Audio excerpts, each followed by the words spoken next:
வாழ்க வையகம், வாழ்க வையகம், வாழ்க வளமுடன், வளர்க வேதாத்திரியம். குரு வாழ்க, குருவே துணை. சிந்தனை ஆற்றல் மிக்க அறிஞர் பெருமக்களே, மனவளக்கலைஞர்களே, வேதாத்திரிய தூதுவர்களே, உங்கள் அனைவரையும் வணங்குவதிலும் வாழ்க வளமுடன் என வாழ்த்துவதிலும் பெருமகிழ்ச்சி அடைகிறோம். நீங்களும் உங்கள் அன்பு குடும்பமும் மேலும் மேலும் சிறப்புற எல்லாம் வல்ல இறையருளையும் குருவர்களையும் வேண்டிக் கொள்கிறோம். அன்பானவர்களே, வேதாத்திரிய உள்ளுணர்வு கல்வி மாணவர்களாக இந்த நேரடி தொடர் வகுப்பில் உங்களுக்கு சில புதிய அனுபவங்களெல்லாம் கிட்டும். ஏற்கனவே இந்த மனவளக்கலை யோக பயிற்சிகளில் ஆசிரியர்களாகவும் இன்னும் பேராசிரியர்களாகவும் இருக்கிறவங்க கூட இந்த வகுப்புக்கு வந்திருக்கலாம். நம்ம இங்கே வந்திருப்பதனுடைய நோக்கமே என்னென்னா, நம்ம ஏற்கனவே அங்கே படிப்பாக ஆசிரியர்கள் சொல்லியவைகளையெல்லாம் ஒருங்கு சேர்த்து தொகுத்து இந்த மகான் வாழ்ந்த இந்த அட்மாஸ்பியரில், இந்த சூழலில் நாம் இருந்து ஒரு 3 நாளைக்கு ஒவ்வொரு தத்துவத்தையும் நாம் உணர்ந்து கொள்வதற்குரிய ஒரு வாய்ப்பு. அது மட்டும் இல்லை, இது படிப்புன்னு நீங்கள் நினைக்கலாம். ஏதோ பரீட்சை எழுதுகிறோம், 3/4 அடிக்கு 1/2 அடி சர்டிஃபிகேட் வாங்கிட்டு போகிறோம்னு நினைக்காதீங்க. இங்கே போடக்கூடிய ஒவ்வொரு விஷயமும் உங்கள் கர்மயத்துக்குள்ளே போய் உங்களுக்கும் உங்களுடைய எதிர்கால சந்ததியினருக்கும் இறைநிலை இருப்பாக்கி வச்சு ஏற்ற கால சூழ்நிலை வரும்போது விரித்து காட்டப்போகுது.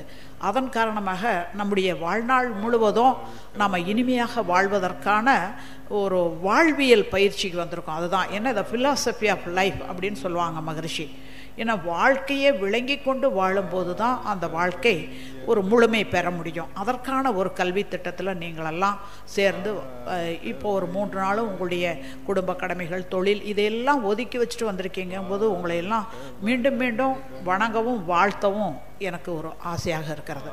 அன்பானவர்களே, இன்றைய நம்ம முதல் வகுப்புலேயே நம்முடைய யோகக்கலையில் சித்தர்களுடைய நெறி, அழுத்தந்த வேதாத்திரி மகரிஷினுடைய தத்துவங்களோடு எதெல்லாம் எப்படியெல்லாம் ஒத்துப்போகுது. ஏன்னா நம்ம முற்காலத்தில் தமிழில் தான் எழுதியிருந்தாலும் கூட சில கவிதைகளை நம்ம எத்தனை தடவை திருப்பி படித்தோம்னா கூட அது புரிவிடாது. ஏன்னா மறைப்பொருளாகவே சில கருத்துக்களையெல்லாம் சித்தர் பெருமக்களும் இன்னும் ஞானியர்களும் வச்சுருக்காங்க. அது ஏன் அப்படி வச்சாங்க அப்படிங்கிறத மகரிஷி சொல்லியிருக்காங்க. ஏன்னா இது நல்ல விஷயங்களாக இருந்தாலும் கூட தீயவர்கள் கையில் கிடைச்சது அப்படின்னாக்கா அது தீமைக்கு தான் பயன்படுங்கிறதுனால சில விஷயங்களை மறைபொருளாக்கி வச்சுட்டாங்க. அப்போ அதில் ஆர்வம் உள்ளவர்கள், விருப்பம் உள்ளவர்கள் ஆழ்ந்து சிந்திக்கும் போது அந்த பொருள் புலப்படும் அப்படிம்பார். ஆனால் மகரிஷியுடைய கவிகளை பற்றியே சொல்லும்போது அப்படி தான் சொல்லுவார். நீங்கள் ஞானமும் வாழ்வும் புத்தகத்தை எடுத்துக்கிட்டிங்கன்னா அது ஏதோ உங்களுக்கு ஏதாவது தேவைன்னா அப்பப்போ அந்த காயலான் கடையில் போய் ஜாமான் வாங்குற மாதிரி அப்படி பரட்டி பார்ப்பீங்க.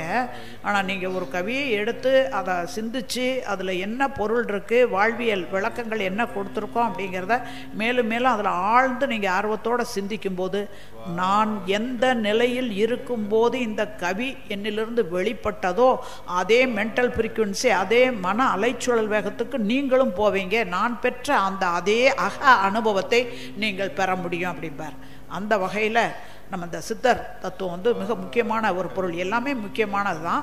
ஆனால் நம்ம நாளைக்கு எதிர்காலத்தில் அதை எல்லாம் படிச்சுட்டோ அல்லது இதர கேள்வி கேட்கும்போது நமக்கு சொல்ல தெரியாமையோ முழிக்காமல் பரீட்சையில் மார்க் வாங்கணுங்கிறது இல்லாமல் நம்ம கொஞ்சம் ஆழ்ந்து சிந்திக்க வேண்டிய ஒரு பொருளுங்கிறதுனால தான் ஒரு முக்கியமான பொருள்னு நான் சொன்னேன். சரி, இப்போ சித்தர் என்பவர் யார் அப்படின்னா, மருத்துவம் தெரிந்தவரை மருத்துவர் என்று சொல்கிறோம். மருத்துவம் தெரிந்தவரை தான் மருத்துவர்னு சொல்கிறோம். அது மாதிரி சித்தத்தை பற்றி அறிந்தவர்களை சித்தர்கள் என்று அழைத்தார்கள். சித்தம் என்றால் என்ன? உயிர்.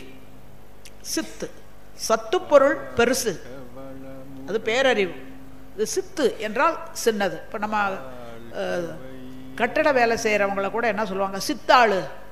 கேள்விப்பட்டிருக்கீங்களா? கூட அவங்களுக்கு அசிஸ்டண்டாக உதவியாக கொத்தனாருக்கு வேலை செய்கிறவரை சித்தாளுன்னு சொல்லுவாங்க. சின்ன ஆள். அதை சின்ன பசங்களையெல்லாம் கூட உபயோகிப்பாங்க. அதனால் அது சித்தாள்னு வந்துருச்சு.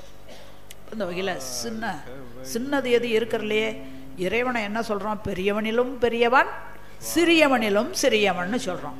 அப்போ பெரியவன் யார்? பேரறிவு. சின்னவன் யார்? சிற்றறிவு. சிற்றறிவு யாருக்குள்ள இருக்கு?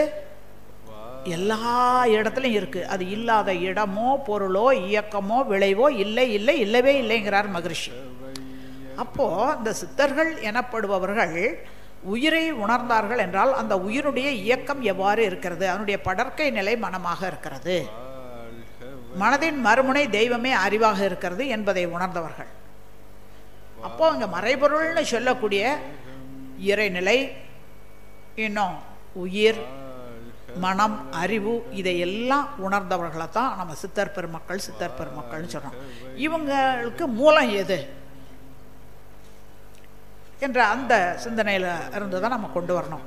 இந்த தமிழ்நாடு என்று சொல்லும்போது இது யோகக்கலைக்கே முதன்மையானது என்று உலகமே போற்றக்கூடியதுங்கிறது நம்ம எல்லாருக்கும் தெரியும்.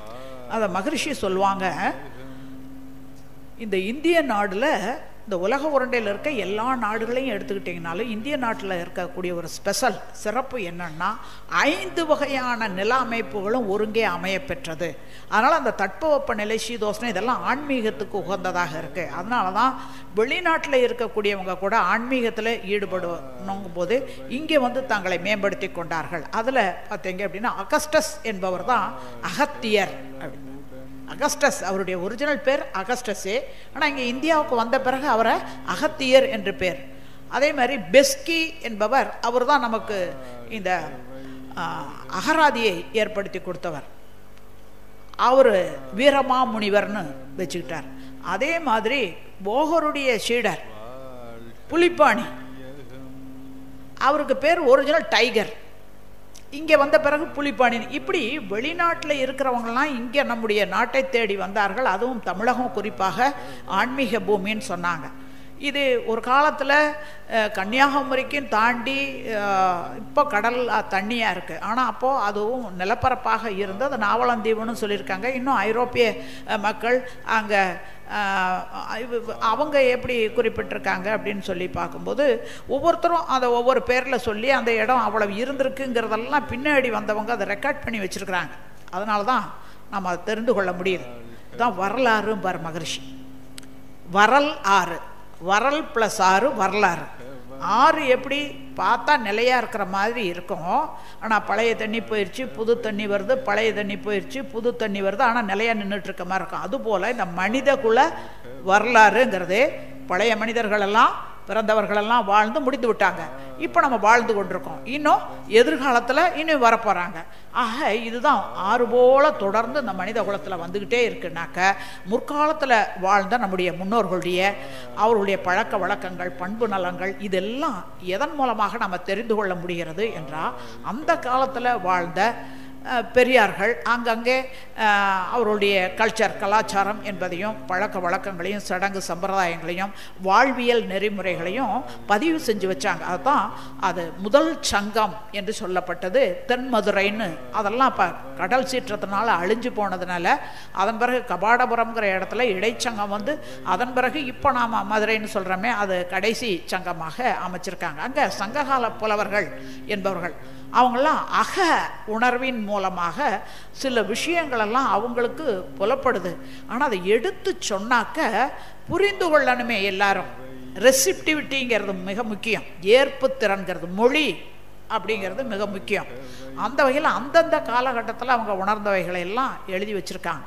இப்போ இதில் முக்கியமாக நம்ம பார்க்க போகிறது என்ன அப்படின்னா, மனித வாழ்க்கையில் முன்னாடி இருந்தவங்க வாழ்ந்துட்டு போயிட்டாங்க, இப்போ நாம் வாழ்ந்துக்கிட்டு இருக்கோம். இப்போ நம்மளுடைய வாழ்க்கை நோக்கம் தெரிஞ்சு வாழணுங்கிறாரு மகரிஷி. வாழ்வின் நோக்கம் என்னங்க, யாரா சொல்லுங்க. போன வகுப்புலையும் அப்படித்தான் கேட்டேன், எல்லாரும் இறைநிலையா இருந்தல். இறைநிலைனா என்னன்னே நமக்கு தெரியாதே.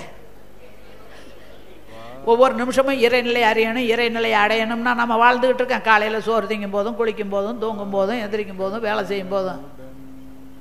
இனிமையாக வாழ்தல் வாழ்வின் நோக்கம் என்னங்க, இனிமையாக வாழ்தல். நான் இன்பமாகன்னு சொல்லவே இல்லை, என்ன சொன்னேன், இனிமையாக. அப்போ அந்த இனிமையாக வாழணும்னாக்க உடல் உயிர் மனம்ங்கிறது ஒன்றிணையணும். அந்த நிலையில தான் வாழ்க்கை இனிமையாக இருக்கும். இனியும் மேலும் மகரிஷி சொல்றாங்க, உடலும் உயிரும் உறவு காத்து இணக்கத்தோடு இருக்குமே ஆனால் அதற்கு பெயர் வாழ்வு. பிணக்கு ஏற்படுமேனால் அது வலி, நோய். உடலும் உயிரும் பிரிந்து விட்டால் மரணம். அப்ப இந்த உடல், உயிர், மனம் என்ற மூன்றும் ஒன்றிணைந்து செயல் செய்யும் போதுதான் அந்த வாழ்வு இனிமையானதாக இருக்கும். பிறவிக்கே ஒரு நோக்கம் இருக்குன்றார் மகரிஷி. அது என்னங்க பிறவியின் நோக்கம்? முதல்ல சொன்னீங்களே, அதான் இறைநிலையை அறிதல், அடைதல், அனுபவித்தல்.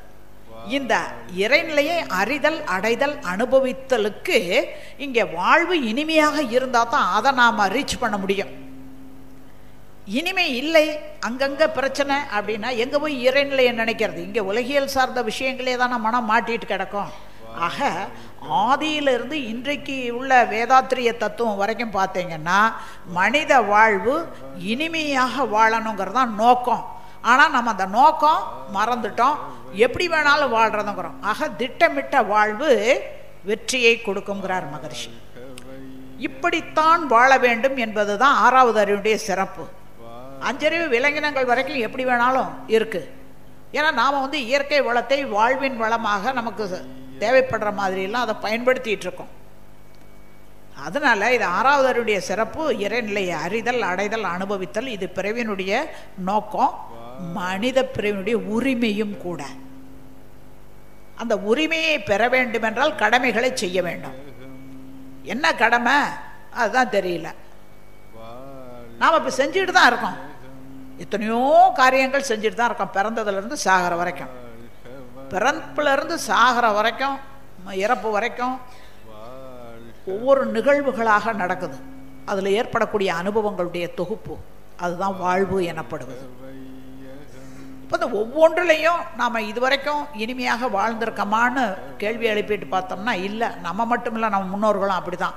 அதனால் அப்பையெல்லாம் ஐயோ இது நம்ம இதிலேருந்து விடுபட மாட்டோமா, யாராவது நம்மளை மீட்பு பண்ணி நமக்கு அந்த நிலையிலேருந்து ஒரு ரிலீஃப் கிடைக்காதா அப்படிங்கிற ஒரு ஏக்கம் தாக்கம் வருமா இல்லையா? அப்போ எல்லாம் பிரபஞ்ச காந்தத்தில் பதிஞ்சு அந்த எண்ணங்களெல்லாம் அதற்கேற்ற ஒவ்வொரு நபரையும் ஏற்படுத்தி ஆதியிலிருந்து இன்னைக்கு வரைக்கும் யாரோ ஒருத்தர் தான். ஏன்னா கோடி பேர் உயிரை உணர்ந்தாலும் இறைநிலையை உணர்பவர்கள் ஒரே ஒருவர் தான் மகரிஷி ஒரு கவியில் சொல்கிறாங்க. ஏன்னா கருவமைப்பு, உணவு வகை, எண்ணம், செய்கை, ககனத்தில் சஞ்சரிக்கும் கோள்கள், சந்தர்ப்பம் முதல் இந்த 6 கோயின்சைடு ஆகணும். அப்போ இந்த நிலையில் எப்பயோ ஒருத்தருக்கு அந்த உணர்வுகள் கிடைக்குது. வாழ்க்கையை இனிமையாக வாழ்வதற்கு என்னென்ன செய்ய வேண்டும் என்பது அவருடைய அறிவில் புலப்படுது. அதையெல்லாம் பதிவு பண்ணி வச்சாங்க. அதை தான் நம்ம சங்க இலக்கியங்கள் என்று பார்த்தோம்னா அதில் நிறைய கடல் சீற்றத்தினால அழிஞ்சு போனது போக இறுதியில் கிடைச்சதை வச்சு தான் இப்போ நாம் 8 தொகை 10 பாட்டு என்றெல்லாம் சொல்லிகிட்டு இருக்கோம். ஆனால் அதில் மிக முக்கியமானதாக நமக்கு என்றைக்குமே உலகம் உள்ளளவும் நமக்கும் பாருங்கள் 1ஆம் கிளாஸ்லேருந்து அந்த திருக்குறள்ங்கிறது கட்டாயம் 10 பாட்டை படிக்க சொல்கிறாங்க. நாமளும் மனப்பாடம் பண்ணுறோம், அதுக்குரிய பொழிப்புரையை எழுதுகிறோம், பரீட்சையில் எழுதிட்டோம், மார்க் வாங்கினோம். யாராவது ஒருத்தராவது அதன் பிரகாரம் நடைமுறைப்படுத்தி பார்க்கணுங்கிற ஒரு சிந்தனை அந்த படிப்புங்கிற இடத்துல இல்லவே இல்லை. ஆனால் அதை வாழ்வியல் கல்வியாகவே கொடுத்துருக்காரு திருவள்ளுவர். அப்போ அதில் பார்த்தீங்க அப்படின்னா அந்த இறை உணர்வு பெறுதல், அறநெறி சார்ந்த வாழ்க்கை, இது 2 தான் இனிமையான வாழ்க்கைக்கு அடித்தளம். அந்த இறை உணர்வு என்பது என்ன? தவம் செய்வார் தம் கருமம் செய்வார், மற்றெல்லாம் அவம் செய்வார் ஆசை வயப்பட்டுனார். இப்போ தவம் செய்கிறதுனா என்னன்னே தெரியல. நமக்கு ஏதோ காஷாயம் கட்டிக்கிட்டு உத்தராட்சம் போட்டுக்கிட்டு ஜடாமுடியை வளர்த்துக்கிட்டு காட்டுக்கோடி போகிறதுன்னே நினைக்கிறோம். மகரிஷி சொல்கிறாங்க தவம் செய்கிறதுங்கிறது தன்னை அறிதல். தன்னை அறிதல்னா நான் என்ன தெரியாத எனக்கு அப்படின்னு மனம் நினைக்கும். ஏன்னா இந்த உடல்லையே நினச்சிட்டு இருக்கோம், இந்த உலகியல் சார்ந்த விஷயங்களையே மாட்டிகிட்டு இருக்கோம். இல்லை, தன்னை அறிதல்னா முதலில் மனதை அறிதல். மனம்னா என்னன்னே தெரியாமல் இருக்குமே, இப்போ மனதை அறிதல். அதன் பிறகு மனதின் அடித்தளமாக இருக்கக்கூடிய அறிவை அறிதல். அதன் பிறகு அந்த அறிவே தெய்வமாக இருந்து இயக்கி காத்து முடித்தும் வைக்கின்றது. இந்த உண்மைகளை உணரணும். அதான் தவம் செய்வார் தம் கர்மம் செய்வார். அங்கே கடமை உணர்வை சொல்கிறாங்க. கடமைக்காக கடமை செய்தல், எந்தவித எதிர்பார்ப்பும் இன்றி விளைவை கணித்து கொண்டு செயல் செய்யக்கூடிய திறனை ஏற்படுத்திக் கொள்ளணும். தான் தவம் செய்வார் தம் கர்மம் செய்வார், மற்றெல்லாம் அவம் செய்வார் ஆசை வயப்பட்டு. அதே மாதிரி அகர முதல எழுத்தெல்லாம் ஆதி பகவன் முதற்றே உலகு. அதுக்கு எத்தனையோ பேர் ஒவ்வொருத்தரும் ஒவ்வொரு கருத்துக்கள் சொல்லியிருந்தால் கூட ஒரு அற்புதமான விளக்கம் மகரிஷி கொடுக்குறாங்க. பகு அவன், பகு பகுத்தும் பார்க்க முடியும், மனதுக்கு தொகுத்தும் பார்க்க முடியும்.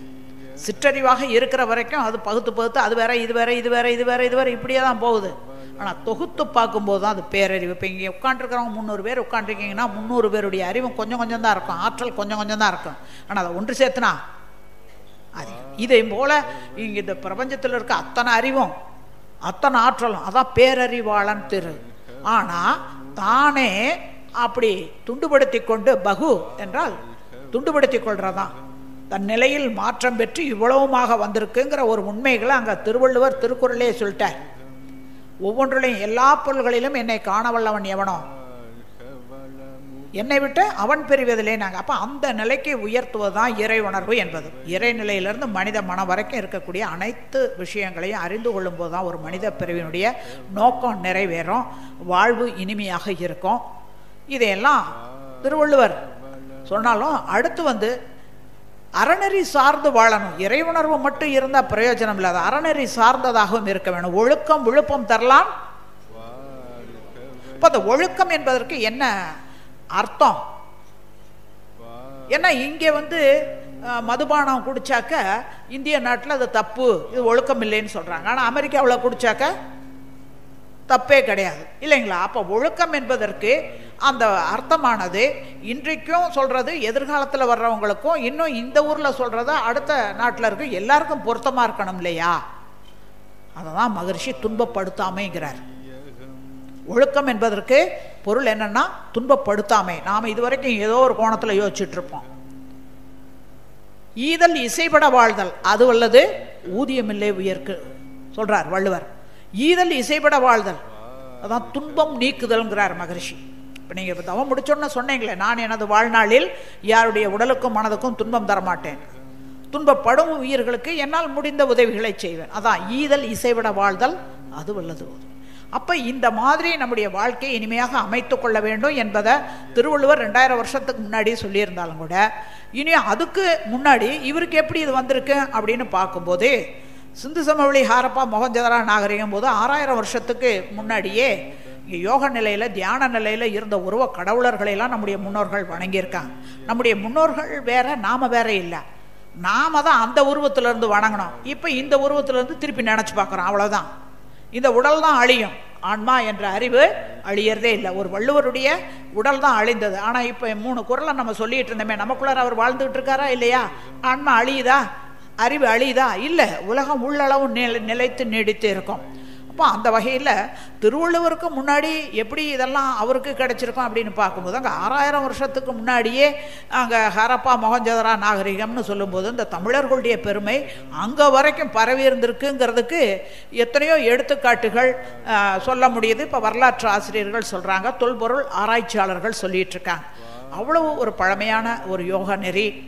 திருவள்ளுவருடைய குரலை அமைத்தே பார்த்தோம் அப்படின்னம்னால கூட இனியும் நம்முடைய நாட்டில் வந்த சித்தர் பெருமக்கள் எல்லாருமே தங்களுக்காக வாழவே இல்லை. இதில் இன்னும் பார்த்தீங்கன்னா சித்தாந்திகள் வேதாந்திகள் என்று 2 பிரிவுகளும் இருந்திருக்காங்க.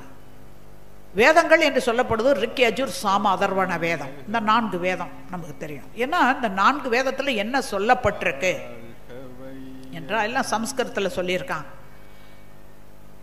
பஞ்சபூதங்களுடைய கூட்டாகத்தான் இந்த பிரபஞ்சம் இருக்கு. விஞ்ஞானிகள் என்ன சொல்றாங்க? Association of energy particles mass. அப்போ அந்த பஞ்சபூதங்களுடைய கூட்டுன்னு சொல்லிட்டா அந்த அணுக்களும் சுத்த வெளியும் இணைஞ்சது தான். அப்போ இது எல்லாமே ஒரு குறிப்பிட்ட வீதாச்சாரத்தில் இருக்கும்போது ஒவ்வொன்றுலையும் ஒரு இயக்க ஒழுங்கு இருக்கு. அந்த இயக்கத்தின் காரணமாக ஒரு விளைவு வருது. ஏன்னா ஒவ்வொன்றுக்கும் ஒரு வடிவம் இருக்கு, அதுக்கு ஒரு குணம் இருக்கு. இதை பற்றியெல்லாம் விலாவாரியா அவங்க உணர்ந்து உணர்ந்து உணர்ந்து எழுதி வச்சது தான் அந்த வேதங்களுடைய சாரங்களாகவே இருக்கு. அப்போ அந்த பஞ்சபூதங்கள் இந்த பிரபஞ்சமே சுத்திட்டு இருக்கு. ஏன்னா இதை நம்ம நினைக்கிறதே இல்லை. நாம என்னமோ தனியாக எங்கேயோ இருக்கிற மாதிரி இந்த உலகம் எங்கேயோ, இந்த உலகத்தில் ஒட்டிகிட்டு உட்காந்துருக்கோம். உலகம் சுற்றிட்டு இருக்குது. இந்த உலகம் எங்கே தான் சுற்றிட்டு இருக்கு? சூரியனை சுற்றிட்டு இருக்கு. சூரிய குடும்பம் எதை அங்கே ஒரு பால்வழி மண்டலத்தில் சுற்றிட்டு இருக்கு. அதுபோல் பல கோடி மண்டலங்கள் இணைந்து இந்த பிரபஞ்சமே சுற்றிட்டு இருக்கு. அதான் திரு நடன காட்சி, இறைநிலையினுடைய திரு நடன காட்சின்னு சொல்லுவார் மகரிஷி. அப்போ எவ்வளவும் சுழன்று கொண்டு இருக்குன்னாக்கா, இயங்கி கொண்டு இருக்குன்னா இதுக்கு யார் அதிகாரி? அந்த கோணத்தில் ஆராய்ந்து இந்த இயக்கத்துக்கெல்லாம் மூலமாக இருக்கக்கூடிய இருப்பு அது சுத்த வெளி என்பதை உணர்ந்தாங்க. ஆனால் உணர்ந்தவாறு மற்றவர்களுக்கு எடுத்து சொல்வதற்கு மொழியும் அந்த ஏற்புத்திறனும் இல்லாதனால ஆங்காங்கே அவங்க பதிவு பண்ணியிருக்காங்க. ஒவ்வொரு காலகட்டத்தில் வர்றவங்க அதை பற்றி சிந்திக்கும் போது அவங்கவுங்க அறிவுக்கு என்ன புலப்படுதோ அதையெல்லாம் மக்கள்கிட்ட எடுத்து சொல்லியிருக்காங்க. இன்னும் அது எழுத்துக்கள் வரி வடிவங்கள்லாம் வந்த பிறகு அதை இன்னும் அவங்களுடைய சிந்தனைக்கு ஏற்ப கொடுத்துருக்காங்க. இப்போ அந்த வகையில் வேதத்துக்கு அந்தமாக முடிவாக இருக்கக்கூடியது அந்த இறைநிலைங்கிறது. இந்த பின்னாடி இந்த சித்தர் பெருமக்கள்ன்றவங்க பார்த்தீங்க அப்படின்னாக்கா ஒரு கிட்டத்தட்ட ஒரு 1000 வருஷத்துக்குள்ளார தான் இவங்கெல்லாம் இது வந்திருக்காங்க. இவங்க என்ன சொல்கிறாங்க, எப்பா சித்தத்துக்கு அந்தமாக இருக்கிறது என்னன்னா அறிவு தான். உடலுக்குள் உயிர், உயிருக்குள் அறிவு, அந்த அறிவே தெய்வமாக இருந்து இயக்கி காத்து முடித்தும் வைக்கின்றது. இப்போ இந்த அறிவை கொண்டு தான் எல்லாம், நீ பெரியவன் இறைவன் பெரியவன் பெரியவன் 1000 தடவை நமஸ்காரம் பண்ணி கும்பிட்டு என்ன செய்யறது? நமக்குள்ளாரையே அந்த இறைவன் இருக்கிறான் என்பதை உணர வேண்டுமே. அப்போ எனக்குள்ளார தெய்வீகம் இருக்குன்னாக்க எல்லாருக்குள்ளாரையும் இருக்கும். இப்போ எல்லா இடத்துலையும் நீக்கமர நிறைந்தது அந்த இறைநிலை. அதை உணரும் போது தான் மனித நேயம், ஆன்ம நேயம். சுவாமி விவேகானந்தர் கூட சொல்கிறார் ஒரு இடத்துல, மகரிஷியும் அதை சொல்வார். என்னன்னா அந்த இறைநிலை அரூபின்னு சும்மா இருக்குது, ஆனால் அதுக்குள்ளே எல்லாமே அடக்கம் பெற்றிருக்கு. வற்றாயிருப்பு, பேராற்றல், பேரறிவு, காலம். இந்த 4 தன்மையும் உள்ளடக்கமாக கொண்டு இருந்தாலும் கூட எதையும் அனுபவிக்க முடியல. ஆனால் இந்த மனிதன் என்று வந்து 6ஆம் தன்னிலையில் மாற்றம் பெற்று 6வது அறிவு பெற்ற மனிதனாக வரும்போது தான் கண்ணால் கண்டு ரசிக்கிறோம், நாக்கால் சுவைக்கிறோம், எதையெல்லாம் கண்டு ரசிக்கிறோம். தன்னிலே தானே ஓர்ந்து பார்த்து ஆனந்திப்பதற்காகவே அந்த இறைநிலை தன் நிலையில் மாற்றம் பெற்று வந்திருக்குன்னு சுவாமி விவேகானந்தர் சொல்கிறார். ஒரு தடவை அவர்கிட்ட கேட்குறாங்க, என்னங்க ஏன் இந்த பாடு இவ்வளவு கஷ்டப்பட்டுக்கிட்டு இருக்கமே மனிதர்கள், இந்த இறைநிலை சும்மா தேமேன்னு இருந்து தொலை வேண்டியதானே, அது ஏன் இப்படி மாற்றம் பெற்று வரணும்? மகரிஷிட்டையும் கேட்பாங்க பல முறை அந்த கேள்வி, ஆசிரியர் பயிற்சி பிரம்மஞானத்தின் போது. அப்போது அது தன்னிலே தானே ஓர்ந்து பார்த்து ஆனந்திப்பதற்காகவே வந்திருக்கிறது. தானாக இருக்கிற வரைக்கும் அது ஒன்றும் இல்லை. அதுதான் அற்புதமாக ஒரு சித்தர் பெருமான் சொல்வார். நட்ட கல்லை சுற்றியே 4 புட்பம் சாத்தியே சுற்றி வந்து மொணமொணவென்று சொல்லும் மந்திரம் ஏதடா, நட்ட கல்லும் பேசுமோ நாதனுள்ளிருக்கையில் சுட்ட சட்டி சட்டுவம் கரிச்சுவை அறியுமோ. சிவவாக்கியர். சுட்ட சட்டி சட்டுவம், சட்டியில் போட்டு கரண்டியை வச்சு சட்டுவத்தை வச்சு தினம் பொரியல் பண்ணிட்டு இருக்கோம். அதுக்கு ருசி தெரியுமா? நாம தான் ருசிக்கிறோம். இதெல்லாம் அவங்க உள்ளுணர்வாக, அது தேமேன்னு இருந்தாலும் அத்தனை அறிவையும் ஆற்றலையும் அவ்வளவையும் தனக்குள்ளாக எல்லாவற்றையும் இறுக்கி இருப்பாக்கி சுருக்கி வச்சிருக்கு. அவ்வளோதான். அது தன் நிலையில் மாற்றம் பெற்று இந்த மனிதம் என்ற நிலைக்கு வந்தது. அப்போ தான் எல்லாத்தையும் உணர முடியுது. எனவே அன்பானவர்களே, அந்த முற்காலத்தில் இருந்தவங்க அந்த பேரானந்த நிலைங்கிறத அதை தூங்கியும் தூங்காமலும் இருக்கிற நிலை அப்படி தான் சொன்னாங்க. அந்த நிலையில் இருந்து இந்த மனதுக்கு ஒரு பழக்கம் கொடுக்கும்போது இந்த உலகியல் வாழ்க்கையில் பற்றுக்கள் இல்லாமல் வந்த நோக்கம் நிறைவேற மாதிரி அவருடைய கடமைக்காகவே கடமை செய்தல்னு வாழ்வாங்க என்ற நிலையில் அவங்க உணர்த்தியிருக்காங்க. இறையுணர்வு என்பது அறநெறியை சார்ந்தோம், அறநெறி என்பது இறை உணர்வை சார்ந்தோம். இந்த இறையுணர்வு என்பதை மகரிஷி என்ன சொல்கிறாங்க? அகத்தவம்னு சொல்கிறாங்க. இறையுணர்வை அகத்தவத்தின் மூலமாகத்தான் உணர முடியுன்றார். அப்போது அந்த அறநெறி என்பதை புறத்தவம்ங்கிறார். புறத்தவம் அதான் புறத்தவம்னா யாருக்கும் துன்பம் கொடுக்காம, அதுக்கு தான் நமக்கு அகத்தை ஆய்வு செய்தல் பயிற்சி கொடுத்தாங்க. மகரிஷியுடைய ஸ்பெஷாலிட்டியை தெரிஞ்சுக்கோங்க. எந்த சித்தர் பெருமானோ சிறப்பு தவங்கள், அடிப்படை தவங்கள்னு முறைப்படுத்தி எந்த சீடருக்கும் உபதேசிக்கவில்லை. எந்த ஒரு சித்தர் பெருமானோ மகான்களோ அகத்தாய்வு என்ற ஒரு பயிற்சியை கொடுத்து உங்களிலே இருக்கக்கூடிய களங்கங்களை நீங்கள் நீக்கிக் கொள்ளுங்கள், உங்களிலே இருக்கக்கூடிய தெய்வீகம் வெளிப்படும்னு சொல்லவே இல்லை. வழியை காட்டினாங்க. ஆனால் அந்த முயற்சி பண்ணிக்கிட்டே இருந்தாங்களே எல்லாம் பழக்கத்தின் வழியே போயிடுச்சு. ஏன்னா சரியை, கிரியை, யோகம், ஞானம் என்ற 4 வகைகளில் தான் அந்த இறையுணர்வு பெற முடியும்னு வச்சாங்க. எல்லாம் அந்த சரியையிலேயே நின்ட்டாங்க நிறைய பேர். என்ன புற சடங்குகள்லேயே. இன்னும் அது கிரியை என்ற நிலையில் மந்திரங்களை சொல்கிறது, இறைவனுடைய பெருமையை பற்றி சொல்கிறது, இப்படியே சொல்லிக்கிட்டே இருக்குது. அதில் ஒரு குரூப் அப்படியே போயிடுச்சு. இப்போ அடுத்து யோகம்ங்கிற இடத்துக்கு வரும்போது தான் அங்கே உடல் உயிர் மனம் எல்லாம் ஒன்றிணைந்து செயல் செய்யும்போது அங்கே மன ஓர்மை அறிவு கூர்மையே கொடுக்கும். அறிவு கூர்மையானது செயல்களில் சீர்மையை ஏற்படுத்தும். செயல் சீர்மையானது வாழ்க்கையை நேர்மையாக்கும் பார் மகர்ஷி. அப்போ அந்த வகையில் திருமூலர் எடுத்துக்கிட்டோம்னா அவரை தான் சித்தர்கள், ஏன்னா 18 சித்தர்கள்னு நமக்கு தெரியுது. ஆனால் நமக்கு தெரிஞ்சது 18ன்றோம். ஆனால் நிறைய பேர் அவங்க உயிரை உணர்ந்தவர்கள். வெளியில் தெரியாமல் எத்தனையோ பேர் அடக்கமாயிருக்காங்க. அவங்களுடைய ஜீவ சமாதிகள் அப்படிங்கிற நிலையெல்லாம் நமக்கு தெரியுது. அவங்களுடைய வாழ்வியல் முறைகளில் பார்த்தோம் அப்படின்னோம்னா அதில் மிக முக்கியமானவராக கருதப்படுறவர் திருமூலர். இப்போ திருமூலருடைய ஒரு 4 வரி கவியை வச்சு தான் மகரிஷி நமக்கு சிம்பிளிஃபை பண்ணி குண்டலினி யோக பயிற்சியை கொடுத்தாங்க. நான் அதை அவர்கிட்டயே டிஸ்கஸ் பண்ணியிருக்கேன் உட்காந்து. ஏன்னா ஒரு வார்த்தைக்கு அர்த்தம் கேட்கணுங்கிறதுக்காக. உடல் பொருளோடு ஆவி உதகத்தார் கொண்டு படர்வினை பற்று அற பார்த்து கை வைத்து நொடியில் அடி வைத்து நுண்ணுணர்வாக்கி கடிய பிறப்பற காட்டினான் நந்தியை. பழைய அன்பொழியெல்லாம் பார்த்தீங்கன்னா அந்த கவிதையை கொடுத்து மகரிஷி விளக்கம் கொடுத்துருப்பாங்க. இந்த ஒரு சில புத்தகங்களில் பார்த்தா உதகம்னு இருக்கும், ஒரு சில புத்தகங்களில் பார்த்தா உலகம்னு இருக்கும். நான் போய் கேட்டேன், என்ன சாமி அது உலகம்ங்கிறது கரெக்டா உதகம்ங்கிறது கரெக்டா? ஏன்னா என்கிட்ட திருமூலர் புத்தகம் இல்லை, திருமந்திரம் இல்லை படிக்கிறதுக்கு அப்படின்னு கேட்கும்போது அது உதகம் என்பது தான் சரியான வார்த்தை. அதுக்கு பொருள் என்ன அப்படின்னாக்க சரணாகதி, தத்தம் பண்ணிடுறதுன்னு. எல்லாவற்றையும் உடல் பொருள் ஆற்றல் எல்லாத்தையும் ஒரு குருவண்ட சமர்ப்பணம் பண்ணுறோம். எதற்காக? தொடர்ந்து துன்பப்பிறவின்னு வந்துக்கிட்டே இருக்கே, அதுலேருந்து விடுபடணும். அதான் மரணமில்லா பெருவாழ்வுன்னாங்க. மீண்டும் மீண்டும் பிறக்கிறது, மீண்டும் மீண்டும் இறக்கிறது. ஏன்னா நிறைவேறாத ஆசைகளும் குப்பை கோலம் இந்த உலகியல் பற்றுக்குள்ளே இருக்கிற வரைக்கும் திரும்ப திரும்ப எண்ணத்தால் பிறவி, கருவழியே பிறவி. இதுதான் தொடர்ந்து மனித குலத்தில் நடக்குது. அப்படி அல்ல, இந்த பிறவி அற்புதமான பிறவி, அரிது மானிடராய் பிறத்தல் அரிதுன்னாங்க. ஏன்னா அந்த 6வது அறிவுடைய சிறப்பு சிற்றறிவை பேரறிவோட லயமாக்கி ஜீவபிரம்ம ஐக்கிய முக்தி என்ற நிலைக்கு கொண்டு போகும்போது அது பேரானந்த நிலை, தெய்வமே நானுமாக ஆகியிருக்கிறது என்ற நிலையை உணரணும். அப்படி இல்லாத வரைக்கும் ஒவ்வொரு மனிதருக்குள்ளரையும் ஒரு சில காலகட்டங்களில் அல்லது ஒரு சில பிறப்புகளில் அந்த எண்ணம் ஏற்படும். நான் யார், எங்கேருந்து வந்தேன், உண்மையான இறை தத்துவம் எதுங்கிற தேடல் ஒருத்தருக்கு வரும்போது குரு தானாக வருவார். குரு இல்லாத சிற்றை பலிதமாகாது. குரு வேணும். குரு யார்? இறைநிலையை உணர்ந்தவர், மற்றவர்களுக்கு உணர்த்துபவர். அந்த வகையில் உடல் பொருளோடு ஆவி உதகத்தார் கொண்டு படர்வினை பற்று அற தொடர்ந்து பிறவி போயிட்டே இருக்கேன். வினைப்பதிவு, வினை போகமே ஒரு தேகம் கண்டாங்க. அந்த வினைகள்லேருந்து விடுபடுவதற்கு குருவாட்ட அத்தனையும் சமர்ப்பணம் பண்ணணும். இப்போ குரு என்ன செய்வார்? பார்த்து கை வைத்து நொடியில் அடி வைத்து நுண்ணுணர்வாக்கி கடிய பிறப்பற காட்டினான் நந்தியே.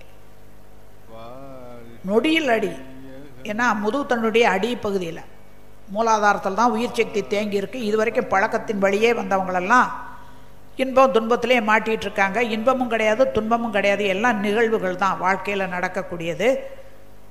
அப்போது அதை கடந்து அமைதி என்ற நிலைக்கு போகணும்னா 6வது அறிவுக்குரிய இடமாகிய ஆக்கினை சக்கரத்துக்கு வரணும். முற்காலத்திலேயோ 12 ஆண்டுகளாச்சு ஒவ்வொரு இடத்துக்கும் மந்திரங்களை சொல்லி இன்னும் பல வகைகளில் யுக்திகள் மூலமாக மேலே கொண்டு வந்து தன்னை அறிந்து அப்புறம் இறைநிலையை உணர்றதுங்கிறதுக்கு ரொம்ப கஷ்டப்பட்டாங்க. குடும்பம் தொழிலெல்லாம் விட்டுவிட்டு இருந்தாங்க.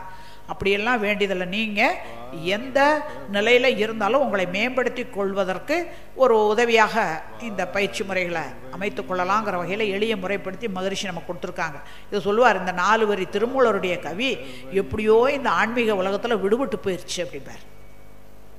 அதனால தான் 12 வருஷத்துக்கு போயிட்டு இருந்தாங்க. இப்போ அப்படியெல்லாம் இல்லை. அப்போ இன்னும் திருமூலர் சொல்றார், தன்னை அறிந்த தத்துவ ஞானிகள் முன்னை வினையின் முடிச்சை எவழ்வர் பெண்ணை வினையை பிடித்து பிசைவர் சென்னியில் வைத்த சிவனருளாலே. இதெல்லாம் பாட்டுகளாக சொன்னாங்க. ஆனால் மகரிஷி நமக்கு துரியம்ங்கிற ஒரு பயிற்சியை கொடுத்து மன அலைச்சுழல் வேகம் குறைய குறைய குறைய விரியும் தன்மை கூடுகிறது. எனவே பிரபஞ்ச அளவுக்கு உங்களால் விரிய முடியும், அதுக்கு அப்பாலையும் துரியம் அதீதமாகி போகுது.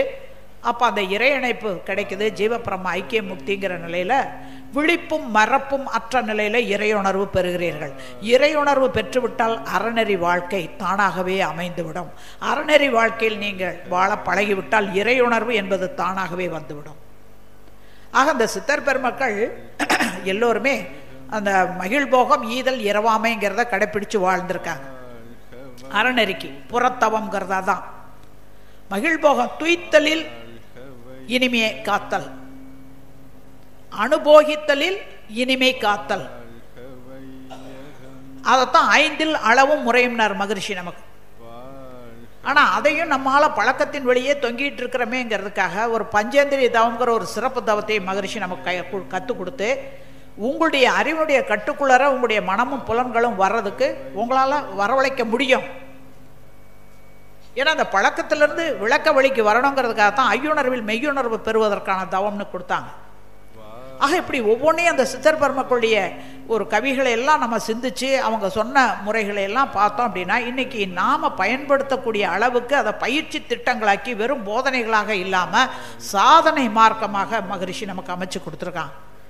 அதே அந்த சிவவாக்கியர் இன்னொரு பாட்டில் சொல்றார், இன்னும் எத்தனையோ பேர் ஆரம்பத்தில் எல்லாரும் தேடி தேடி தான் அலைஞ்சாங்க. ஆனால் உடனடியாக குருவும் கிடைக்கல. குரு கிடைச்சாலும் இவங்களுடைய வினைப்பதிவுகள் சாணியர்னா முளம் ஒழுக்குது, இந்த மாதிரி தான் வாழ்ந்திருக்காங்க. எல்லாருமே அப்படிதான்.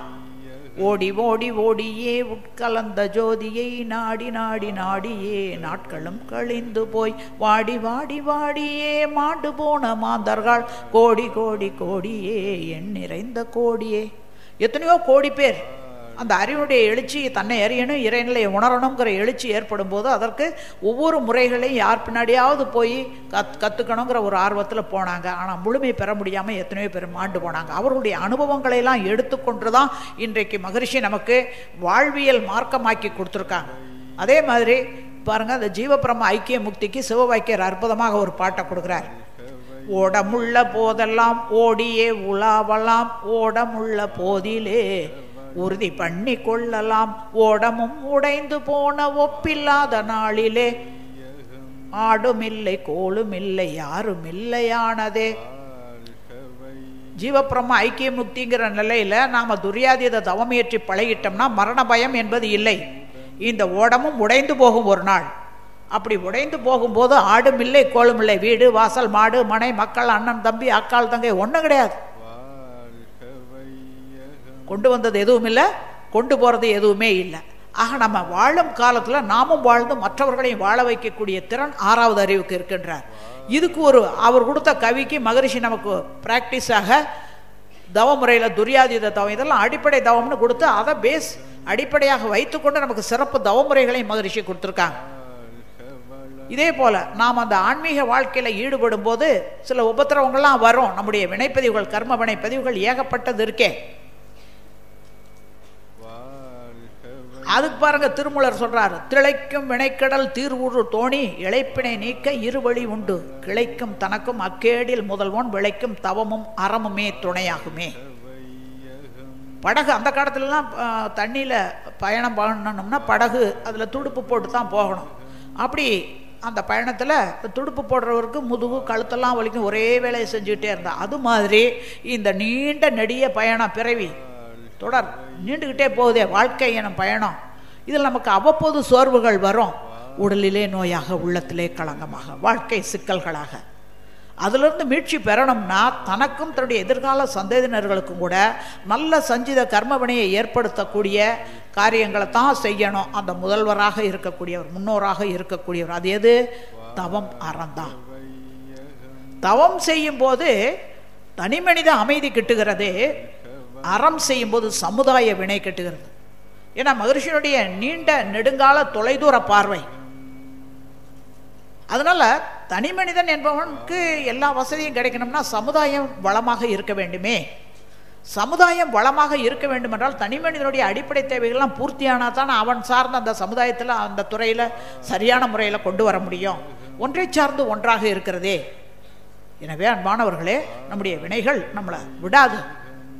அதான் அழுகுனி சித்தரும் சொல்லும்போது சொல்லுவார், காட்டானை மேலேறி கடைவீதி போகையிலே நாட்டாரும் நம்மை பார்த்து நகைபுரிவர் என்றோம். நாட்டாரும் நம்மை பார்த்து நகைபுரிய பார்த்தாலும் என் கண்ணம்மா காட்டானை மேலேறி கண்குளிர காண்பேனேங்கிறார். காட்டான் தான் இன்னான் என காட்டான். நீ அரூபின்னு நினைச்சா அரூபி, உருவத்தோடு இருக்குன்னு நினச்சா உருவம், அரூபாரூபமாக இருக்கிறதாக நினச்சா அரூபாரூபம். நினைக்கிறது யாரு? நாம தான், நம்ம மனம்தான். ஆக காட்டான் தான் நின்னான் என காட்டான். ஐ மேலேறே 5 புலன்களுக்கும் கடந்து கடை வீதி கடைசியாக இருக்கக்கூடியது அதுதான்.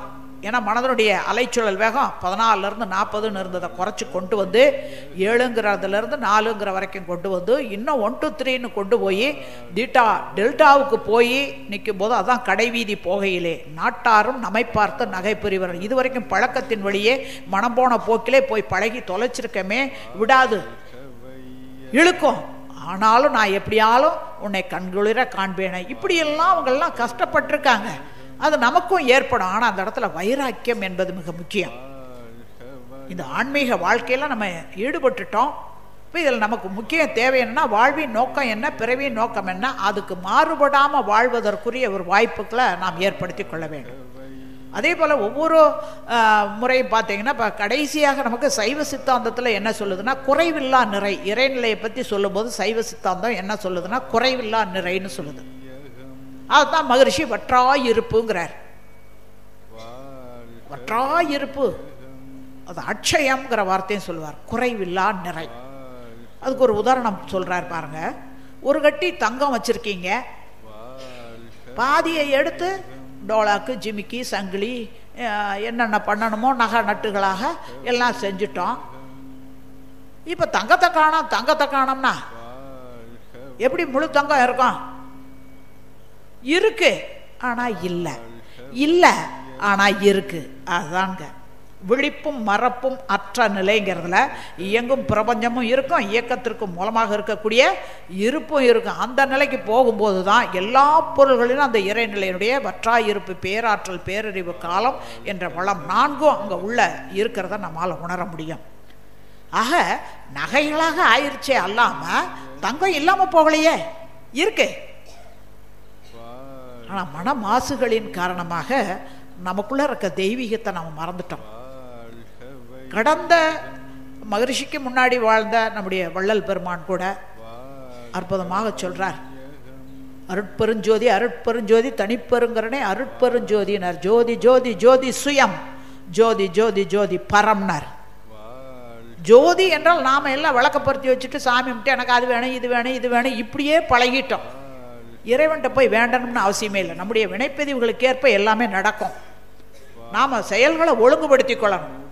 இதை தான் மகாத்மா காந்தியடிகள் சொல்வார் ஒரு இடத்துல, தவறு செய்துவிட்டு திருந்துவதை விட தவறே செய்யாமல் இருக்க விரும்புகிறேன். அதைத்தான் மகரிஷி விளைவை கணித்து கொண்டு செயல் செய்தல், விளைவறிந்த விழிப்பு நிலையில் நாம் ஈடுபடணும்னா ஆக்கினை என்ற பிட்யூட்ரி தூண்டிவிடப்படணும், பீனியல் சுரப்பி தூண்டிவிடப்படணும். கோடான கோடி பிறவியில் எவ்வளவோ வினைப்பதிவுகளை கொண்டு வந்திருக்கோம். அதை தன்னை அறிஞ்சாச்சு, தான் யார், தன்னுடைய சுயம் என்னங்கிறது தெரிஞ்சாச்சு, தெய்வீகம் நமக்குள்ளார இருக்குங்கிறது தெரிஞ்சாச்சு. ஆனால் கோடான கோடி பிறவியில் நிறைய பாவ முட்டைகளை கொண்டு வந்து வச்சுருக்குறோம். இப்போ தான் துரியம் கொடுத்த உடனே தான் அதெல்லாம் சிக்கல்கள்லாம் வெளியே வருது. என்ன பண்ணலாம், தன்னை அறிஞ்சாச்சுன்னு நாமவே முயன்று மூட்டையை பிரிக்கலாம். அது மூட்டை என்னைக்கோ இந்த பிறவியில் பிரிக்கலாம், அடுத்த பிறவி எதிர்கால சந்ததியினருக்கு எப்படி வேணாலும் வரலாம். அந்த செயல் விளைவு நியதிங்கிறது எங்கேயும் விட்டு போகாது.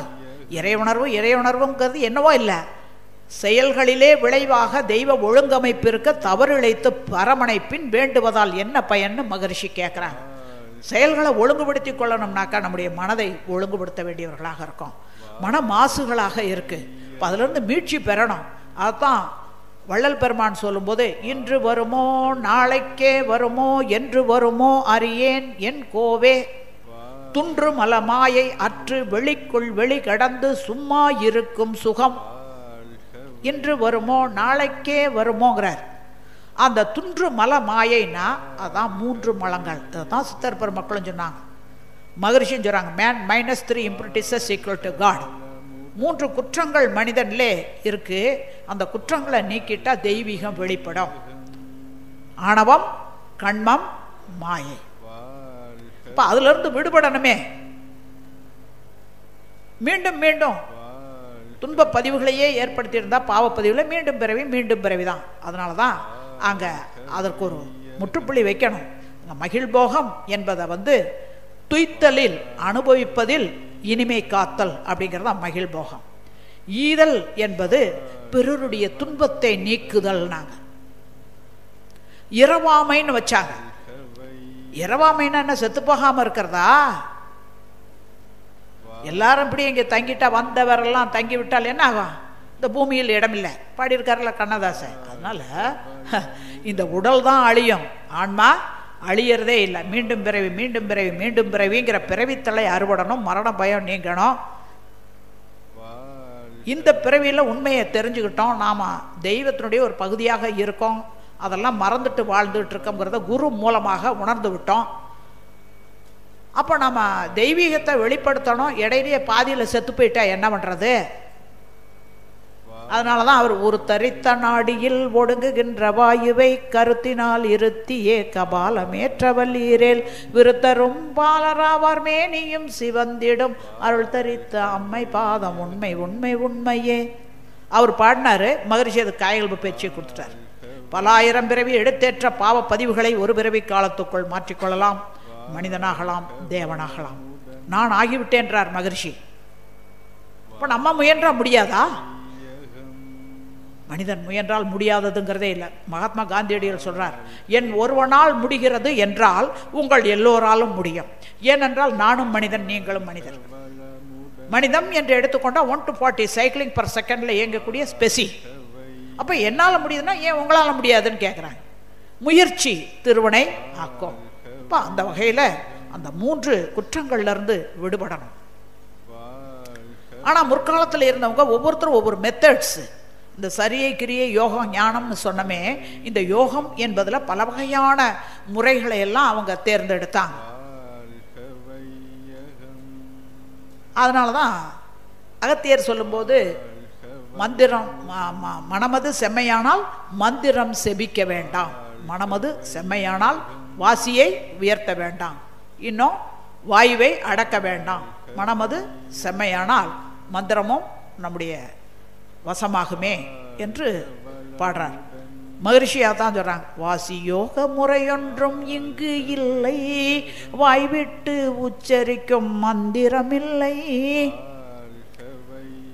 ஊசி முனை வாசல் ஒன்றை திறந்து காட்டி உன்னையே காவல் அங்கே சில நாள் வைத்து, உன்னையே காவல் அங்கே சில நாள் வைத்து, தேசிகனார் அருள் வளரும் பார்வை மூலம், தேசிகனார் அருள் வளரும் பார்வை மூலம் தீட்சை மறுபடியும் ஈந்து அழைத்து சென்று, தீட்சை மறுபடியும் ஈந்து அழைத்து சென்று, மாசில்லா ஆதிநிலை அறியும் உச்சி, மாசில்லா ஆதிநிலை அறியும் உச்சி, மன்றம் அமர்த்திடுவேன் அமைதி காண்பீர், உச்சி மன்றம் அமர்த்திடுவேன் அமைதி காண்பீர். சும்மா அமைதி அமைதி அமைதின்னு தவத்தில் முடிக்கிறோமே, சும்மா வராத அமைதி.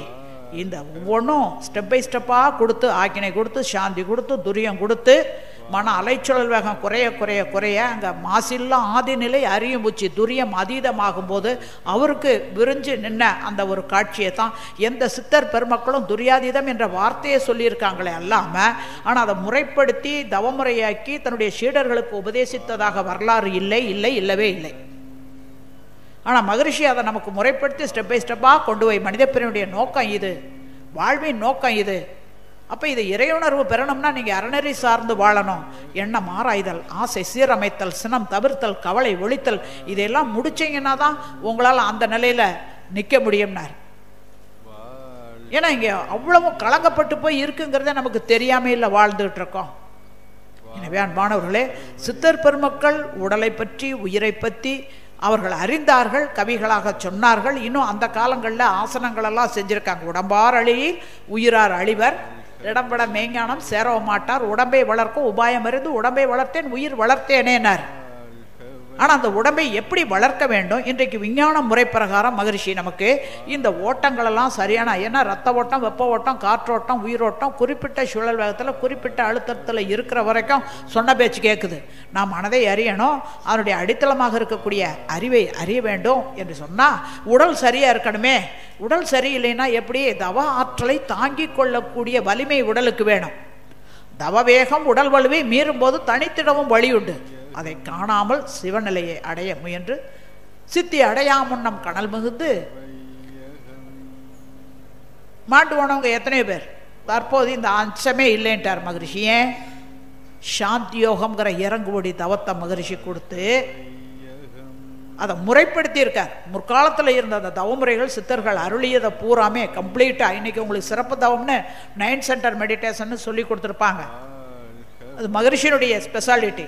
முற்காலத்தில் இந்த சித்தர்கள் யாரும் விரிஞ்சு அகண்ட காட்சியாக அதை பெரிய மண்டல தவம் இருப்பு மண்டல தவம்னு யாருமே சொல்லல. ஆனால் அவங்களுக்கு அந்த நிலை கிடைச்சது எங்கேன்னா பீனியல் சுரப்பி பிட்யூட்ரி சுரப்பி ரெண்டும் சரியான முறையில் செயல்படணும்னா மனோன்மணி மையம்ங்கிறத தூண்டி விடுறாங்க, பிடரிக்கன்றதை தூண்டி விடுறாங்க. மனோன்மணி மையத்தை தூண்டி விடும்போது மனோன்மணி மையத்தில் நினைவை நிறுத்தும் போது அகண்ட பிரபஞ்ச காட்சி கிடைக்குது. இன்னும் அவங்க பிடரியில் செய்யும்போது மனதை வைத்து பிடரிக்கண் தவம்னு செய்யும்போது அந்த இயக்கத்துக்கெல்லாம் மூலமாக இருக்கக்கூடிய இருப்பு என்ற நிலையும் உணர்ந்தாங்க. அதான்.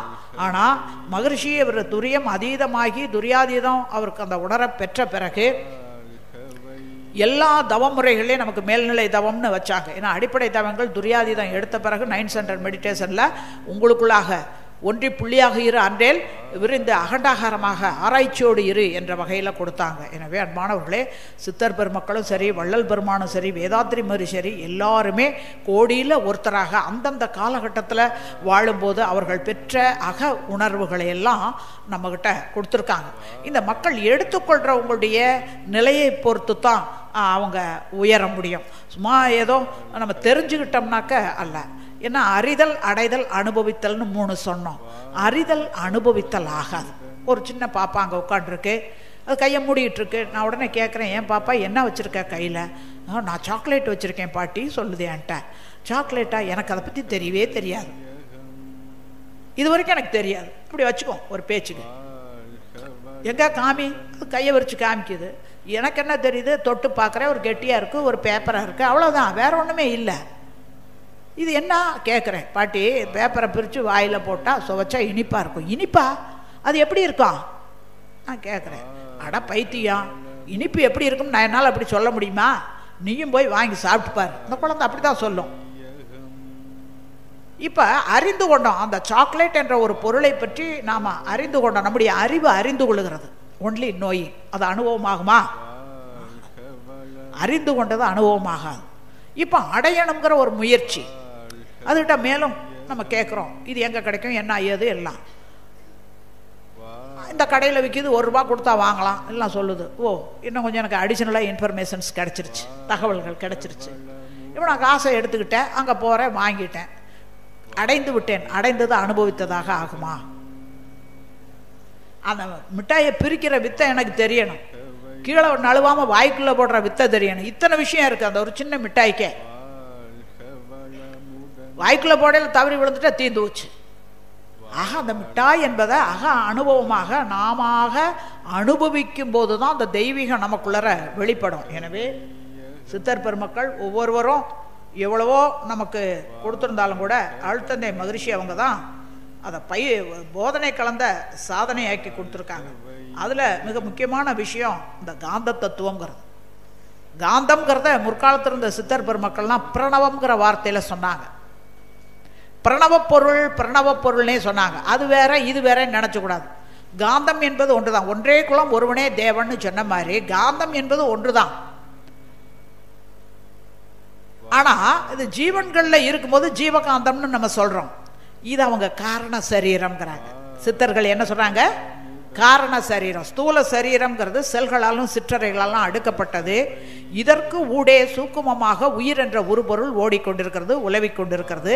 அதனுடைய சுழற்சியின் காரணமாக ஏற்படக்கூடிய ஜீவகாந்தம் இருக்கே, இந்த ஜீவகாந்தம் அழுத்தமாக, ஒலியாக, ஒளியாக, சுவையாக, மனம் என்ற வாசனையாக மாற்றம் பெற்றுக்கொண்டே இருக்கிறது. மாற்றம் பெற்ற காந்தமானது அந்தந்த உறுப்புகள் மூலமாக எப்பொழுதும் வெளியேறி கொண்டும் இருக்கிறது. அப்ஸ்ட்ரக்ஷன் இஸ் பர்செப்ஷன், தடையே உணர்வாகிறது என்ற முறையில் அந்த காந்தத்தை என்னென்ன அனுபவங்கள் ஏற்படுதோ அதெல்லாம் முடிச்சா நம்முடைய தரமாக்கி கேரக்டரைஸ்ட் ஆக்குது அந்த காந்தம். அதைத்தான் காரண சரீரம்னு சொல்றாங்க. இந்த காரண சரீரத்தை கொண்டு பிரபஞ்சத்தில் இருக்கக்கூடிய அந்த ஹோல் யுனிவர்சல் மேக்னட்டிசத்தை இந்த பயோமேக்னட்டிசத்தின் மூலமாகத்தான் உணர முடியும். ஏன்னா மனதின் மறுமுனை தெய்வமே அறிவாக இருக்கிறது. இப்போ மனம் இல்லை என்றால் நம்ம எதையுமே அறிந்து கொள்ள முடியாது. இயங்கும் கடவுள் தான் காந்தம்ங்கிறார் மகரிஷி. என்ன கடவுள் இருப்பாக இருந்தது, அது இயக்கத்துக்கு வரும்போது அதை இயங்கும் கடவுள்னு சொல்றார். ஆக அதே மாதிரி இந்த சைவ சித்தாந்தத்தில் பார்த்தீங்க அப்படின்னாக்க சைவம் சிவம் சிவம்னு சொல்றோம். சிவம் என்றால் பூரணம், மங்களம், எங்கும் நிறைந்தது. அது இல்லாத இடமோ பொருளோ இயக்கமோ இல்லை.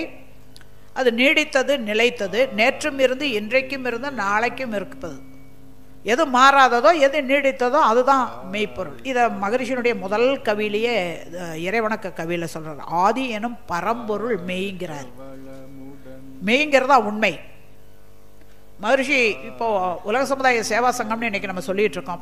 ஃபர்ஸ்ட் அவர் ஏற்படுத்தின இந்த அமைப்புக்கு பேர் மெய் விளக்க தவமன்றம். வள்ளல் பெருமானுடைய ஆன்மா மகரிஷியோட இணைந்திருந்த காலம் அவர் சன்மார்க்க சங்கத்தை ஏற்படுத்தினார். அதே தான் மெய் விளக்க தவமன்றம் ஆச்சு. அப்ப அந்த வகையில ஆதி எனும் பரம்பொருள் மெய். அப்ப மற்றதெல்லாம் மெய்யுக்கு எதிர்ப்பதா என்ன? தோற்ற பொருள்கள் தான். நாம எல்லாம் மறைஞ்சு போகக்கூடியது, அழிஞ்சு போகக்கூடியது தான். ஆக மறையாதது எது? அந்த சுத்தவெளி, அந்த இறைநிலை, நேற்றும் இருந்து இன்றைக்கும் இருந்து எப்பவுமே இருக்கக்கூடியது. Change alone is permanent. Heraclitus சொல்றார்.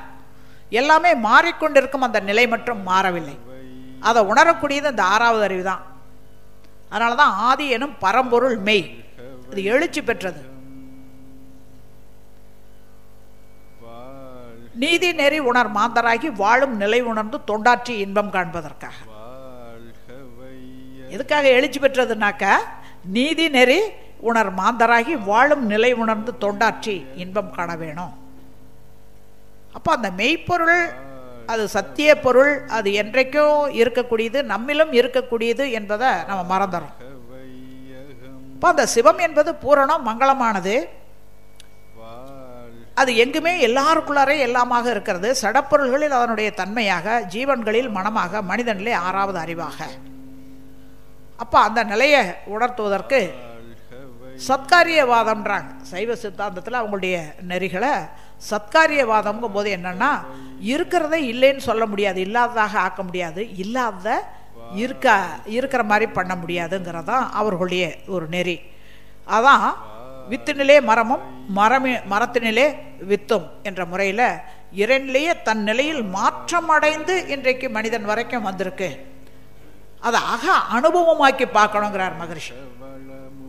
அவர்கள் சொன்ன கவிதைகளில் வந்த கருத்துக்களை எல்லாம் நீங்கள் பயிற்சி முறையாக்கி பார்த்து, எஸ் மிட்டாய் இனிக்குன்னு அந்த குழந்தை சொல்லிக்கிட்டே இருந்தா, நானும் இனிக்கும் இனிப்புன்னு ஒன்று இருக்கு போல இருக்குன்னு தெரிஞ்சுக்கிட்டே இருந்தேன். என்ன பிரயோஜனம்?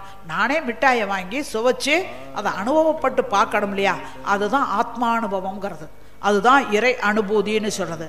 தன்வயமாதல்பாங்க ஒரு வார்த்தை. தன்வயமாதல்னாக்க எனது உடலுக்குள்ள உயிரும் உயிருக்குள்ளற அறிவாகவும் அந்த அறிவே தெய்வமாக இருக்கிறது என்று எண்ணும்போது அது யோகம். இன்னும் ஞானம் என்ற நிலைக்கு போகும்போது எல்லா பொருள்களிலும் இதே மாதிரி தான் இருக்கும். ஷடப்பொருள்களில் அதன் தன்மையாக, ஜீவன்களில் மனமாக, மனிதனிலே ஆறாவது அறிவாக. இப்போ என்னட்ட இருக்க மாதிரி தான் எனக்கு நான் எதிரின்னு இத்தனை நாள் நினச்சிட்டு இருக்கனே, அவங்களுக்குள்ளரே இருக்கு.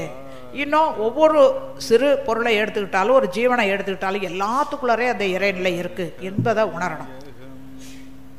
சிவம் சிவம்னு சொன்னால் மகரிஷி துரியாதீதம் கொடுக்குற அன்னைக்கு சொல்லுவார். அவர் அப்படி உட்கார்ந்தா நான் அவர் காலடியிலே உட்காண்டிருப்பேன்.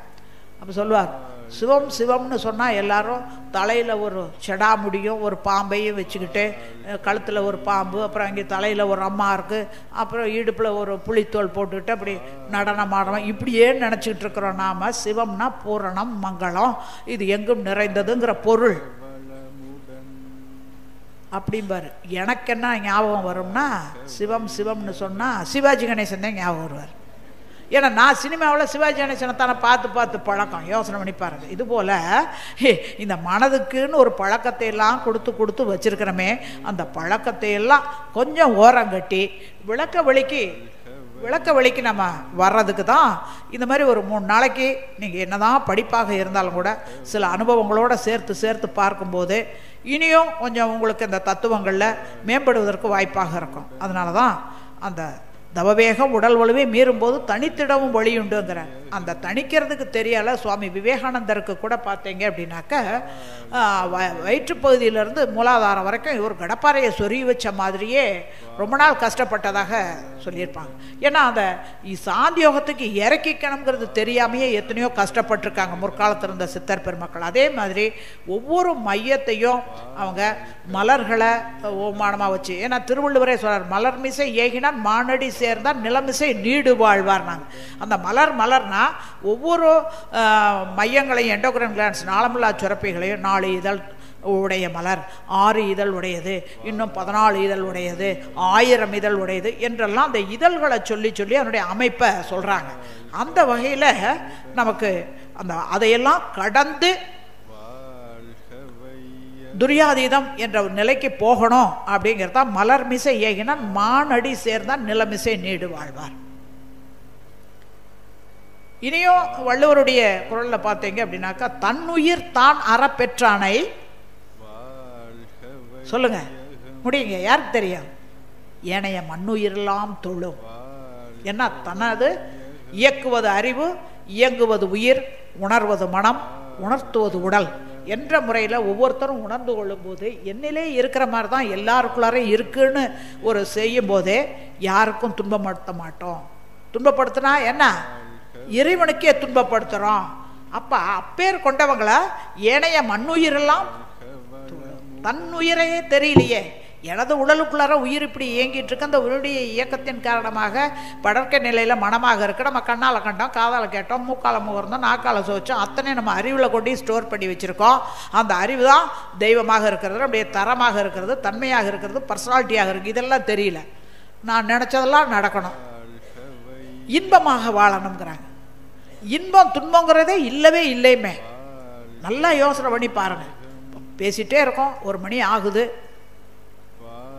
இயற்கை நமக்குள்ளற தெய்வீகம் இருக்கே என்ன பண்ணுது, காலையில் 8 மணிக்கு பொங்கலோ ஏதோ சாப்பிட்டோம், இட்லியோ சாப்பிட்டோம், சும்மாவே உட்கார்ந்தால் உள்ளே நடக்கிற இயக்கத்தின் காரணமாக சத்து குறைஞ்சி போயிடுச்சு. இப்போ உடனடியாக ஹைட்ரோக்ளோரிக் அமிலத்தை இரைப்பையில் சுரக்க வைக்கிது. அது இயல்பா, நாம் ஒன்றும் சொல்லலை, ஏப்பா ஹைட்ரோக்ளோரிக் அமிலமே நீ சுரந்துக்க, ஏதாவது நம்ம ஆர்டர் பண்ணணுமா? இல்லை, அது பாட்டுக்கு இயல்பாக சுரக்குது. அப்போ என்ன ஆகுது, கப்பாங்குது வயிறு, உடலில் சத்து வேற குறைஞ்சி வச்சா மயக்கம் கறக்கம் வருது, தள்ளாடணுங்கிறோம். ஐயோ எப்படியோ இருக்குது, பசிக்குதே. இந்த பசி என்பது உடலும் உயிரும் பொருந்தாத ஒரு உணர்ச்சி வயப்பட்ட நிலை.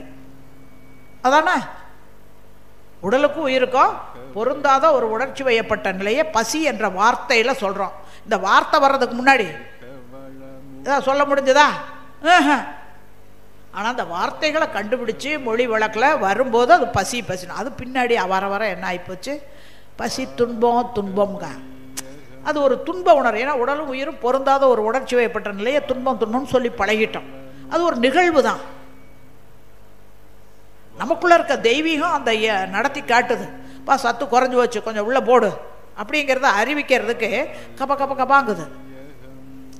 உணவை உள்ளே போடுறோம், அந்த துன்பம் நீங்கிருச்சுன்னா துன்பத்துக்கு எதிர்ப்பதான் இன்பம்னு வச்சுட்டாங்க. இனியும் பார்த்தீங்கன்னா அந்த பசி துன்பம்ங்கிறது போய் அடுத்து பசி பிணி, இன்னும் என்னென்னவோ நகாசு பண்ணி அந்த வார்த்தைகளை பண்ணிட்டாங்க. ஆக அது ஒரு நிகழ்வு தான். இதுபோல் பிறந்ததுலேருந்து சாகிற வரைக்கும் நிகழ்வுகள் ஏன் ஏற்படுது அப்படின்னு பார்த்தா, எங்கள் அம்மா அப்பாவோட வினைப்பதிவெல்லாம் முடிஞ்சு போயிருந்தால் என்னை பெற்று போட்டிருக்கணும்னு அவசியமே இல்லை. கோடி பிறவி எடுத்து வந்து இன்னைக்கு வரைக்கும் இப்படியே உழண்டு கொண்டே இருக்கோம். ஒரு மகரிஷி ஒரு கதையை சொல்லுவாருங்க, இந்த வாழ்க்கையை பற்றி அதை சொல்லி முடிக்க போகிறேன். ஒரு மனிதர் காட்டு வழியாக போயிட்டுருக்காரு. அப்போது அந்த காலத்தில் ரயில் கார்லாம் இல்லாத காலம், நடையில் தானே போகணும். காட்டு வழியில் பயணம் பண்ணி இன்னொரு ஊருக்கு போயிட்டுருக்கும்போது ஒரு புதரில் சலசலன்னு சத்தம் கேட்குது. என்னடான்னு அப்படி பார்த்தா ஒரு புலி எந்திரிச்சு நிற்கிது. மிருகங்கள்லாம் தனக்கு பசிக்கும் போது மட்டும்தான் உணவை தேடும், ஆனால் மனிதன் கிடைக்கும் போதெல்லாம் ஒத்துக்கிட்டா சேர்த்தேன். இது எந்திரிச்சு நின்ன உடனே இந்த ஆளும் பார்த்துட்றாரு. ஐயோடா இவர் நிற்பாரா, என்ன ஆகும், ஐயோ புளி தின்னு விடுமே. பிடரியில் கால் பட ஓடுறாரு ஓடிக்கிட்டே இருக்கார். ரொம்ப தொலை ஓடின பிறகு அப்படின்னு திரும்பி பார்க்குறாரு, எவ்வளோ தொலையில் வருது புலி அப்படின்னு. அப்படி இவர் திரும்பி பார்க்குற நேரம் முன்னாடி கைப்பிடிச்சுவர் இல்லாத ஒரு கிணறு விழுந்துட்டார் உள்ள. இப்போ ஏதோ பற்றுக்கோடு கிடைக்காதா, இதுதான் எதை பற்றி கொள்ள வேண்டுமோ அதை பற்றி கொள்ளாதான் மனிதர்களுக்கு பற்றாக்குறைம்பார். எதை பற்றி கொள்ள வேண்டும், இறை பற்று வேணும், செயல் விளைவு தத்துவம் மறக்காமல் இருக்கணும். அதுக்கு தான் அந்த கதையை சொல்வார். இப்போ கைகள் அப்படிங்குது. அப்போ ஒரு வேறு கிடச்சி போச்சு இந்த ஆளுக்கு, பிடிச்சிட்டு தொங்குறாரு. அப்போ தொங்கும்போது இப்படி கீழே பார்த்தா பாம்பு தேள் எல்லாம் அதான் பாலடைஞ்ச கிணறு அப்படி நிற்கிது. போச்சுடா இங்கே கீழே விழுந்தா வம்பு, மேலே புளியங்க அது ரே வாடா எனக்கு பசிக்குதுன்னு அது மேலே உட்காந்துட்டு இருக்கேன். இந்த நேரத்தில் மொடுக்குன்னு சத்தம், என்னடானா பிடிச்சிட்டு இருக்கிற வேற ஒரு எலி அடிக்குது, எப்படி இருக்கும் அந்த நேரம் பாருங்க. மேலே அந்த மரத்தில் பட்டு போன மரத்தில் ஒரு தேன் கூடு கட்டி இருக்கு, அதுலேருந்து ஒரு சொட்டு தேனை உதட்டில் விழுகுது. இது மாதிரி தான் மனித வாழ்க்கைங்கிறது. ஏன்னா கோடான கோடி பிறவியில் நாம் எடுத்து வந்திருக்கிறதே செயல்களில் விளைவாக இன்னைக்கு துன்பத்தை அனுபவிக்கிறோம்னா ஏற்கனவே இருந்த வினைப்பதிவுகள் என்னென்னா நம்ம செஞ்சுருக்கோங்கிற யோக்கியத்தை நம்மளுக்கு காட்டிகிட்டு இருக்கு. இதுக்காக நம்ம வருத்தப்படக்கூடாது. இனி பழி புரியாத தகமைக்கு தான் மனவளக்கில் யோக பயிற்சிகளை மகிழ்ச்சி நமக்கு கொடுத்துருக்காங்க. எத்தனையோ மகான்கள் சொன்ன விஷயங்களெல்லாம் புரிவிடாமல் இருந்ததெல்லாம் எளிய முறைப்படுத்தி உடலுக்குரிய உடற்பயிற்சியை செய்யுங்க. சும்மா உடம்பார் அழியில் உயிரார் அழிவன் பாட்டை பாடிட்டு இருந்து என்ன செய்யறது, உடற்பயிற்சியை செய்யுங்க, உங்கள் உடல் நலமாக இருக்கும். உயிரை வலுவாக்கிக்கங்க, சீக்கிரமாக மரணம் வராமல் ஆயுளை நீட்டித்து கொண்டு இந்த பிறவியிலே அந்த இறை உணர்வை பெறுவதற்கான வாய்ப்பை ஏற்படுத்திக்கங்க. மனமதை செம்மைப்படுத்திக் கொள்வதற்கு தியானத்தை செய்யுங்க. இதை செஞ்சு வந்தீங்க அப்படின்னாக்கா அந்த வாழ்க்கை இனிமையானதாக இருக்கும். இல்லை என்றால் இப்படி பாம்பு நட்டுவாக்காளி அங்கிட்டு புலி இங்கிட்டு எலி இப்படி இதுகளுக்கு இடையில தான் நம்ம வாழும்போது ஒவ்வொரு நிமிஷமும் சோர்ந்து போயிடுவோம். அப்படி சோர்வடைய வேண்டாம். as it is accepted, எது நடக்கிறதோ அது நன்றாகவே நடக்கிறது, அதை நான் அப்படியே ஏற்றுக்கொள்ள வேண்டும். இனி முதற்கொண்டு என்னுடைய வாழ்க்கையை நான் மேம்படுத்தி கொள்ள வேண்டும். எத்தனையோ மகான்கள் சொன்னதெல்லாம் எளிய முறைப்படுத்தி மகிழ்ச்சி கொடுத்துருக்காங்க. அதை பின்பற்றுவது ஒன்றுதான் நம்முடைய ஒரு கடமையாகவே எடுத்துக்கொள்ள வேண்டும் என்று வாய்ப்புக்கு நன்றி கூறி நீங்களும் உங்கள் அன்பு குடும்பமும் உடல்நலம் நீளாயில் நிறை செல்வம் உயர் புகழ் மெய்ஞான ஓங்கி வாழ்க என்று இறைநிலை இணைப்பிலிருந்து வாழ்த்தி நிறைவு செய்கிறேன். நன்றி, வணக்கம், வாழ்க வளம். வணக்கம், வாழ்க வளம். வணக்கம், வாழ்க வளம். வணக்கம், வாழ்க வளம்.